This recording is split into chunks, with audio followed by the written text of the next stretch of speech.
Manx Radio's update with Lewis Foster.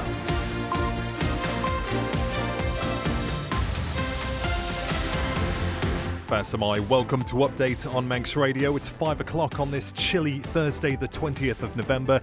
Time for half an hour of the latest news on and from the Isle of Man. Coming up, we have the latest on the MiCard situation as users without bank accounts are told they will get new cards in the new year. They'll have to get a rush on if they want to hit the target for the new Rushen High School. Some big news from the steam packet in the last hour, and we hear what was on the mind of the regulars at the Woody this afternoon. All of that and more coming up, plus the latest weather and what to watch out for on the roads this evening. Let us know your thoughts. Text 166 177 or email studio@manxradio.com.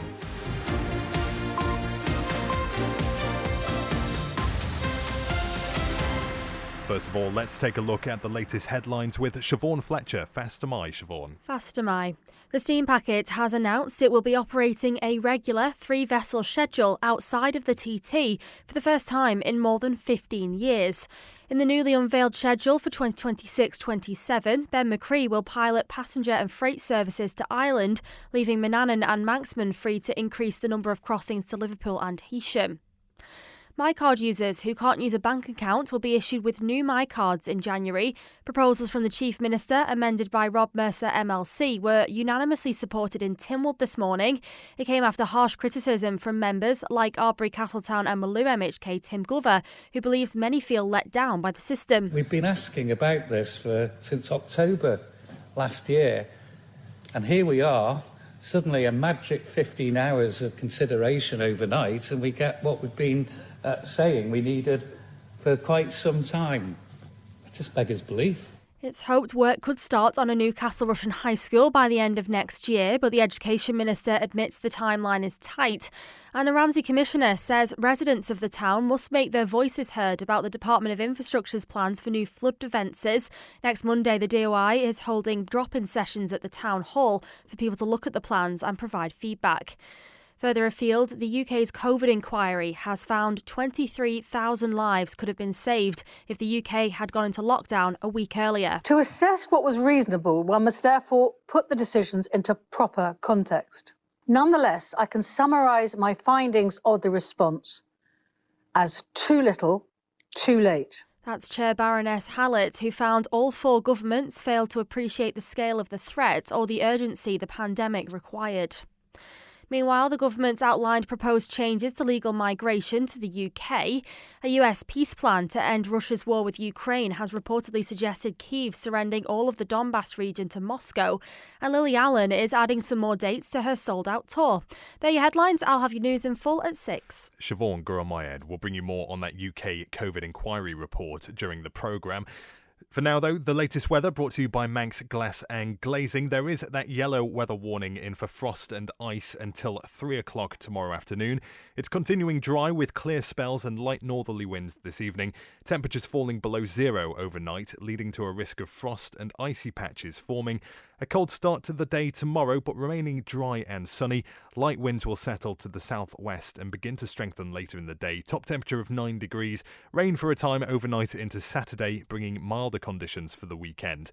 Then dry with bright or sunny intervals for much of Saturday, turning cloudy later as rain moves in from the west. Manx Glass and Glazing can supply and install single, double and triple glazing. Call 674 573 or visit the showroom on the Snugborough Trading Estate. Simply income protection from Kestrel Insurance. A choice of benefits. Simple underwriting and peace of mind with a regular income for up to 2 years if you're unable to work due to illness or injury. Kestrel Insurance is registered with the Isle of Man Financial Services Authority. Carpetland, the carpet specialist with the island's best value carpets in stock, often fitted within a week. Furnitureland for 3-piece suites, dining and living room furniture and a selection of amazing beds. Carpetland and Furnitureland, West Street, Ramsey. Manx Mobility in Onken have it all. Daily living aids, wide-fitting shoes, rise recliners, beds and scooters, including lightweight and airline-approved models. Call in and see how our expert team can make your life easier. Manx Mobility at the top of Summer Hill. The exclusive Karcher store is open with thousands of products, accessories and parts in stock. For Karcher sales and service, Hersham Electrical, Shipyard Industrial Estate, Ramsey. You're listening to the Isle of Man's quintessential daily news and current affairs roundup. Update on Manx Radio. The time is now 5:05. MiCard users who can't access banking services will be issued with a new MiCard to use from the 1st of January. This morning, Tynwald unanimously supported proposals to keep the system in place for now for those who can't use basic or regular bank accounts. There had been concern withdrawing the service would leave some users unable to access their pensions and benefits. The last-minute changes were put forward by Chief Minister Alfred Cannon, who yesterday asked for a debate on the payment system to be adjourned overnight to give the Council of Ministers more time to finalise plans. Can I first of all start by thanking honourable members for their forbearance last night and for giving the Council of Ministers that opportunity to sit down and work with the Treasury Minister to better understand the exact position and what needed to be done for us to protect those in society who continue to need an access to cash to receive their benefits and their pensions. I'd like to thank the honourable mover of this motion and indeed all members who have contributed and brought forward amendments that reflect their concern, and indeed I can assure you that we share all those concerns and want to make sure that people are properly looked after. Therefore, this morning, Mr. President, I have circulated an amendment that I hope will clarify the position from the discussions that Tynwald had yesterday and indeed the discussions that the Council had last night and this morning. That amendment notes the effective position that MiCards are due to expire, endorses the fact that the Treasury are continuing to work with MiCard users, and where, of course, a MiCard user is unable to transition for whatever reason to a regular bank account or set up a bank account, then they will be issued a new MiCard to operate from the 1st of January 2026, and that the Treasury clearly need to continue to work to ensure that those who need cash, for whatever reason, have that ability to be able to access that. Chief Minister Alfred Cannon there. You can find more about that MiCard situation over at manxradio.com. Now, in the last hour, the Steam Packet has announced it will be operating a regular 3-vessel schedule outside of the TT for the first time in more than 15 years. In the newly unveiled schedule for 2026/27, Ben McCree will pilot passenger and freight services to Ireland, including Dublin and Larne, leaving Manannan and Manxman free to increase the number of crossings to Liverpool and Heysham. The timetable will go live tomorrow morning at 9:30 and runs up to late May 2027, as Amy Griffiths reports. The ferry operator says Manannan's Liverpool schedule will feature additional daytime sailings through the summer months, and it'll maintain 2 sailings a day into early September. And then there'll also be the opportunity to expand the number of sailings in September if demand is there. Manxman will serve exclusively on the Heysham run in peak season, but will take up the reins of the Liverpool weekend sailings between November and the end of March. This move, the Steam Packet says, is in response to the popularity of the winter Liverpool day trips, while to ensure the new schedule doesn't impact freight patterns. Ben McCree will provide support to Manxman on the Heysham route where appropriate. The company says passenger volumes have increased throughout 2025 thanks to initiatives launched in October last year, such as the 10% reduction in so-called flexi fares and allowing all children under the age of 16 to travel for free. It's also planning a substantial interior refurbishment of Ben McCree to modernise the public areas and enhance facilities for passengers using the routes to Ireland. This, it adds, will ensure all of the public areas on the company's vessels meet modern standards, with Manannan's lounges having been refurbished during the winters of 2023-24 and 24-25. Steam Packet Managing Director Brian Thompson says, "We're committed to supporting a growth agenda for the Isle of Man, and we feel this is the good use of our resources to do that. What I would say, though, is this is a case of use it or lose it. We cannot, as a company, afford to back an initiative that loses money over the long term. We're making a 2-year commitment to the new routes to Ireland today. We'll be giving it our best shot, and we're looking for support from the business community and residents of the Isle of Man to make sure it succeeds." Amy Griffiths with that report. You're listening to the Isle of Man's quintessential daily news and current affairs roundup. Update on Manx Radio. It's 5:10 now. The big news of the day from the UK has been the publication of the COVID-19 inquiry report published in the last hour. It's found that the response of the government across to the pandemic in March 2020 was too little, too late and led to thousands more deaths. Siobhan Fletcher has been across our news coverage today and has been keeping an eye on this. Siobhan, what else do we know? Yeah, Lewis. So, of course, whilst we're discussing the findings of the UK's COVID inquiry here, it's obviously relevant for us here on the island due to how much our own rules were largely shaped, I suppose, by those seen across.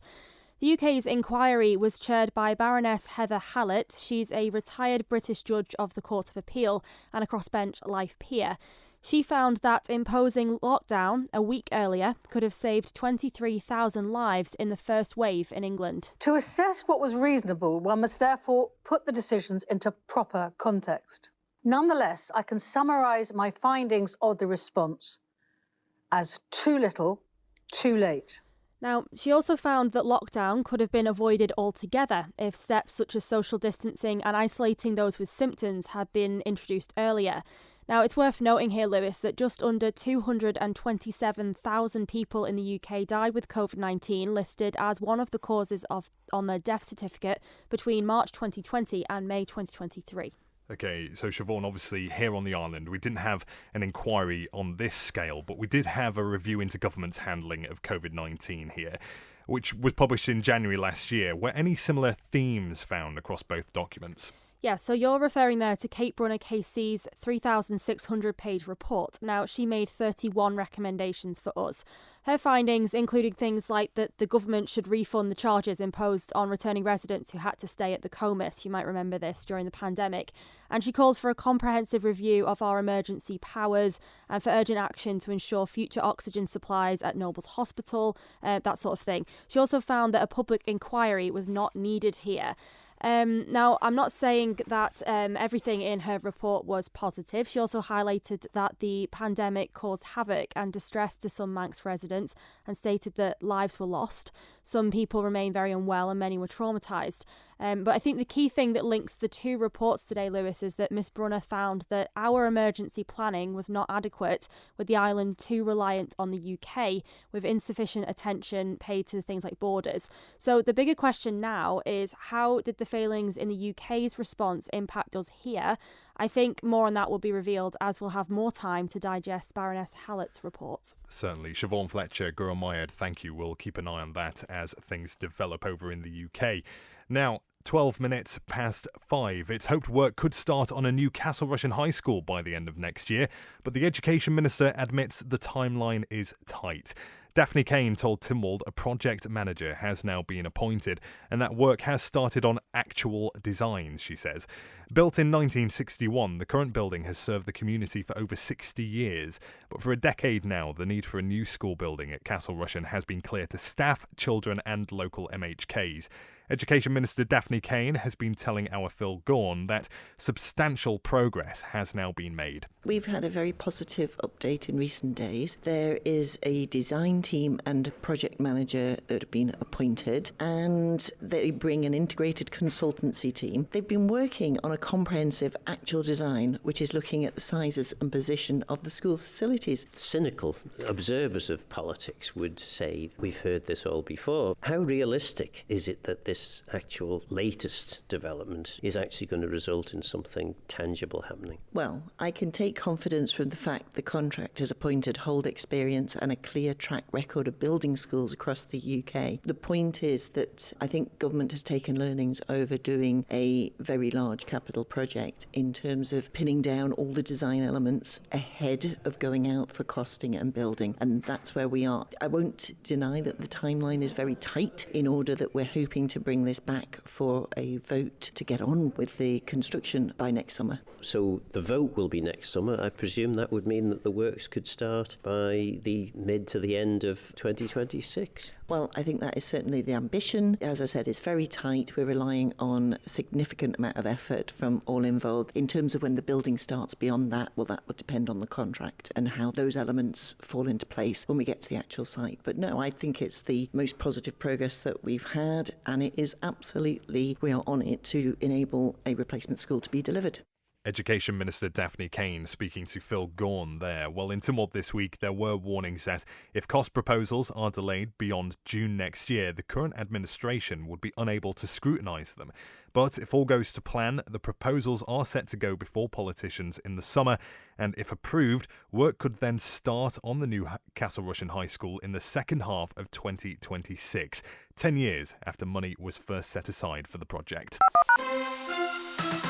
Manx Radio Travel, driven by Quayside Tyres and Service Centre. Well, let's start on the roads. Of course, the Mountain Road remains closed. DOI has said the route will be reassessed at midday tomorrow. The upper stretch of the Thalty Will Road is also closed due to the snow and ice up there. The Douglas Christmas light switch on takes place this evening. Traffic will be busy around town, and there'll be some restrictions to traffic around the Strand Street area, of course. And roadworks to watch out for elsewhere. In Onken, temporary lights on King Edward Road between Groudle and the Old Liverpool Arms to replace a collapsed culvert there. And in Crosby, all this week, temporary lights on the Ayrton Road for manhole repairs. Well, no problems to report over at the airport this evening, and smooth sailings on the steam packet as well. Manxman approaching Douglas as we speak, departing back to Heysham tonight at 7:15. Quayside Tyres and Service Centre with 1 year's free engine warranty from Castrol. Get more with Quayside. You're listening to the Isle of Man's quintessential daily news and current affairs roundup. Update on Manx Radio. Yes, indeed. And earlier today on Man in Line, Andy Wint was live at the Woodbourne Pub with some members of the Woody Club, a joint venture between the Live at Home charity and Oakles Inns. They meet every Thursday to try and help tackle loneliness in the older generations. One of the topics that came up was that of derelict houses and a lack of development on brownfield sites. Shirley and Colin shared their thoughts. We do have several things that's happening which none of us like, and particularly the thing I don't like is the empty houses which are now derelict and scruffy looking in Douglas, and also all these beautiful properties that have been pulled down and just left with rubble and nothing being done about it. And I don't know who is responsible for it. The brownfield site, We've got too many of them in and around Douglas. I'm not talking about just one isolated house. There's loads of empty houses.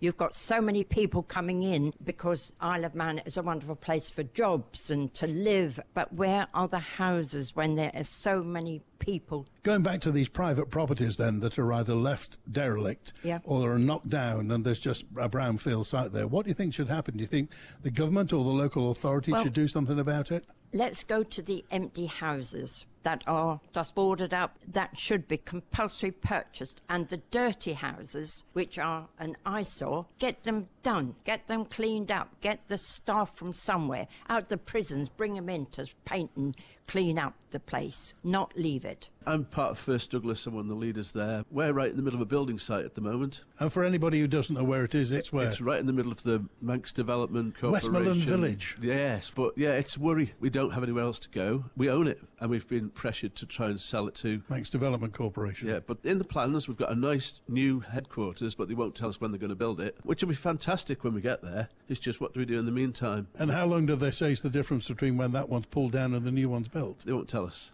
That's the worry. No idea. If we have to move out, how long we'll be out for. We've got nowhere else to go. As soon as you start splintering a scout group, it just falls apart. The thoughts there of Shirley and Colin from the Woody Club. Well, we have contacted Manx Development Corporation for a response on that. 19 minutes past 5, a Ramsey commissioner says residents of the town must make their voices heard about the Department of Infrastructure's plans for new flood defences. Next Monday, the DOI is holding drop-in sessions for people to look at the plans and provide feedback. This is taking place at the town hall during its usual opening hours. Well, Ewan McGuinness says the town is under threat of tidal flooding and believes that the defences need to be in place to protect homes and businesses on the quayside. Ramsey is one of the most at-risk areas for tidal floods. So obviously ensuring that our quayside and the properties around there are properly protected is important. I would caveat that there's got to be the right flood protection for the town. What do you hope that people and the DOI and yourselves at the commissioners get out of the drop-in sessions, which I think are starting next week? Yeah, so the DOI are going to be in the town hall from Monday, and they're here all week during the day, and they will be here on Thursday until 7 p.m. I think it's massively important that people of Ramsey see the proposed plans that the DOI wish. It's going to go through planning, so everyone will have their right to have their say, but this next week is all about information so that people have a full awareness of exactly what the proposals will look like and what the impact will be on the town. How much of a problem is flooding in Ramsey at the moment? Obviously, there haven't been many recently, but I imagine it used to be a problem. So what kinds of things do you experience as a town? I think what we have is the threat of flooding, because whilst currently it's only a couple of centimetres a year, they get a bit of a corner wet. But obviously what happened 15, 20 years ago when Parliament Street ended up flooded, there's massive property damage, it impacts on insurance. So it's not a case of every year we have issues, but when it does flood, they are big issues. Ramsey Commissioner Ewan McGuinness there. The drop-in sessions are being held at Ramsey Town Hall from next Monday and will run until Friday during its usual opening hours. There will also be an additional late session next Thursday from 4 p.m. until 7 p.m. Now, a voice for your island. That's how a role on the Isle of Man Planning Committee is being advertised as Peter Young retires from the committee after 15 years. Manx residents are being urged to submit an application to join as a lay member. Christian Jones has been speaking to Onken MHK Rob Callister, who's the political chair on the planning committee. Well, personally, I've been the chairman of the planning committee since November 2023, and I have really enjoyed being the chair of that committee. We determine around about 20% of all planning applications that are submitted. 80% are dealt with by officers. It's a unique opportunity for anyone who wants to come forward and to try that role, because you have a genuine input around how this island will look and feel for many generations to come. And I've really enjoyed that without too much political interference. So if anyone would like to sort of step forward and actually feel they have the right skills of this, then the applications will close on Wednesday the 17th of December 2025. And there are some of the most important development votes that go through the planning committee. It does have quite a significant power to shape the way the island is developed. Oh, absolutely. There is a chair and there's 6 lay members. We go into each meeting every 2 weeks, and we go into those meetings as independent members. We don't talk about applications before. We determine what decision to take, but it is based on a pack that you get from officers, and those decisions are normally made within the legal and policy framework of the Town and Country Planning Act 1999 or the Isle of Man Strategic Plan and the relevant area plan, which has been a topic of discussion over recent weeks. But the key thing is we have professional officers there to guide us. They make recommendations. We then determine if those recommendations should be supported or we put forward alternatives. The most important thing about this role is the fact that it's really independent and you can have a major input to how this island will look and feel for many years to come. Chair of the Planning Committee and Onken MHK Rob Callister speaking to Christian there. Well, applications for the position are now open and close at midnight on Wednesday the 17th of December. Turning our attention to sport now, Manx professional cyclist Lizzie Holden says she's taking time to adjust to taking the recent decision to retire from the sport. The Women's World Tour competitor and 2023 British Elite Women's Time Trial champion has been telling Manx Radio why now feels like the right time to be stepping away from racing. I had a difficult year last year with Epstein-Barr, glandular fever, and that took a really long time to come back from. And yeah, I think just mentally the toll of coming back from that, and then the start of this year I had a crash where I fractured the coccyx bone, and that took a long time. And I think just racing in general is the standard has increased so much and we're going so much faster. The risk is higher, and I think, I just noticed this year especially, I was more scared in general. I didn't want to take as much risk anymore, and obviously you can't be at the highest level if you're not willing to take those risks. So it was just more that I still love riding my bike, but racing, mentally I'm not at the highest level anymore, and it's hard to do that if you're not there. What have been the biggest highlights, do you feel, of your professional cycling career? I think most of my career I was generally helping my teammates or someone else, but the opportunities I had to ride for myself in the Commonwealth Games, even just to represent the Isle of Man there was like, it's incredibly special. And then obviously the TT champs in 23, that was, yeah, like I said, I was never really the most confident person. And even crossing the finish line, I was like, did I really just win? Or I'm not sure. Like, so yeah, I think just, and I mean, one highlight actually was being a part of when the Women's Tour de France started. Obviously, there was additions in the past, but to come back as a 7-day stage race, and to be a part of that was like incredible. And like just seeing the growth in women's cycling is amazing. And I think, yeah, it will continue to grow. Well, you can listen to the full extended interview with Lizzie Holden on the Manx Radio Sportscast at manxradio.com. It's 5:25 now. Let's say Faster Mai to Manx Radio Sports Editor Rob Pritchard. Faster Mai. Well, first off, in snooker, it's all change again at the top of the Man Crane Higher Snooker League, with Q-Zone Blinders moving to the top of the standings. They earned a 4-1 win over St Olave's during the latest game week to leapfrog their opponents into top spot. Meanwhile, fellow title challengers, the Hurricanes, suffered a narrow 3-2 loss to Port St Mary Legion.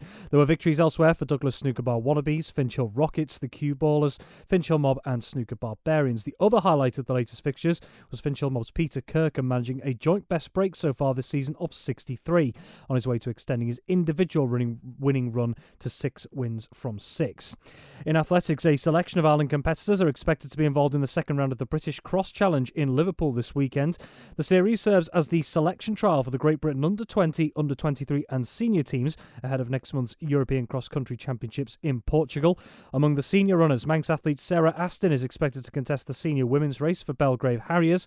The men's under-20 race will feature Northern AC's Sam Perry, whilst Manx Harriers duo Bella Quay and Leighton Curfew will take part in the under-13s races. Also in athletics, organisers of the upcoming Sigquirk Half Marathon remain on the lookout for more marshals to help run the event. The Isle of Man Veteran Athletes Club has put out an appeal this week looking to hear from anyone who can help fill some key officiating positions. Anyone available to help is being asked to contact the club via email on iomvaclub@yahoo.com. Another bumper turnout is expected for this year's race, which will be held in the south of the island on Sunday. Last year it saw a record turnout with 500 competitors and spaces in the race filled in just over 24 hours. And finally, in rugby, one of the Isle of Man's young upcoming rugby players has been selected to represent Lancashire under-20s for the forthcoming season. Josh Campbell of Douglas Rugby Club has been selected in the Lancashire under-20 squad for the 2025-26 campaign. Douglas Rugby Club is sending its congratulations and is wishing him well. Rob Pritchard, Guramayed. That's it for Update Tonight. Fiona McCardle will be along next with Chaclair. Then Chris Kinley is back from 6 o'clock with Greatest Hits. Remember, you can listen back to tonight's programme as a podcast. If there's anything you've missed, it will be available shortly over at manxradio.com. Have a great evening. Update will be back at the same time tomorrow.